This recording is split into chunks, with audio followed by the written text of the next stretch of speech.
سب کو ہدایت دی، اور پہلے نوح کو بھی ہدایت دی تھی، اور ان کی اولاد میں سے داؤد اور سلیمان اور ایوب اور یوسف اور موسیٰ اور ہارون کو بھی، اور ہم نیک لوگوں کو ایسا ہی بدلہ دیا کرتے ہیں۔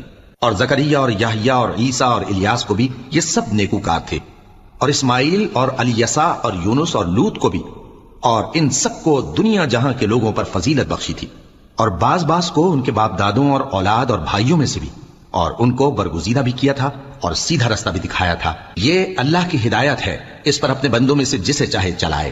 اور اگر وہ لوگ شرک کرتے تو جو اعمال وہ کرتے تھے سب ضائع ہو جاتے۔ یہ وہ لوگ تھے جن کو ہم نے کتاب اور حکم شریعت اور نبوت عطا فرمائی تھی۔ اگر یہ کفار ان باتوں سے انکار کریں تو ہم نے ان پر ایمان لانے کے لیے ایسے لوگ مقرر کر دیے ہیں کہ وہ ان سے کبھی انکار کرنے والے نہیں۔ یہ وہ لوگ ہیں جن کو اللہ نے ہدایت دی تھی، تو تم انہی کی ہدایت کی پیروی کرو۔